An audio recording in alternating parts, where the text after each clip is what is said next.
So when we think about, equity, diversity, and inclusion, one of the things that we wanted to do is we really wanted to take a moment to give definitions of what we believe equity, diversity, and inclusion are, because you hear so many different ones. And so in this conversation, defining EDI equity is really about the acknowledgement that we do not start on a level playing field. And I could stop right there, right?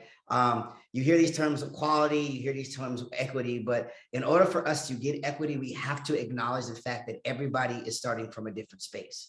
And once we understand what that space is, and we start to understand how we can support those individuals to up level them or do what they need to get us to a place that we're all in the same spot, that's what we're trying to do. So it's really about achieving equity would mean that our outcomes were no longer predicted by the identity group, right? And so we just want to make sure that when we talk about equity, it's really about, we don't start from the same space, but we're providing very specific needs to different people, right? So it's not a peanut butter spread. You can't just do one thing that's going to help everybody.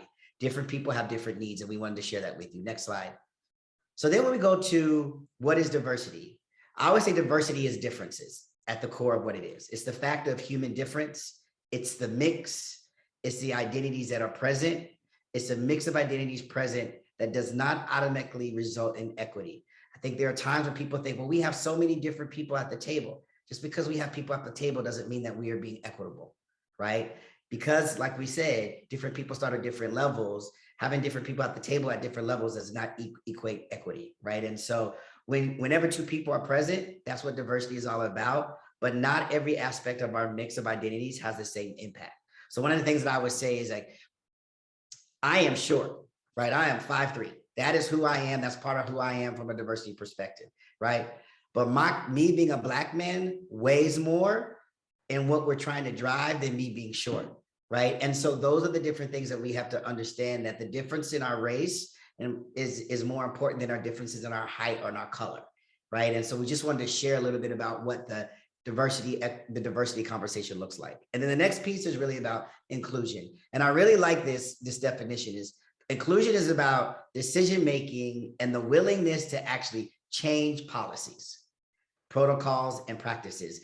And Taniqua is going to talk a little bit about what the 3 Ps are later on in the conversation, but how difference is utilized as an asset when we make decisions. So inclusion is, you are actually willing to change policies, procedures, and practices because of the influence that you have, right?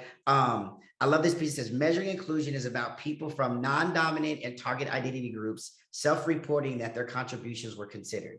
So what it is saying that I am an individual who I feel like I've been included and my voice is being heard. And I am sharing that with the masses, right? So it's not somebody else feeling like they're included. It's really about individuals that are from the non-dominant audience saying, yes, I have a voice at the table. Yes, I do feel included. Yes, my contributions are being heard and valued. And that is what inclusion is really all about.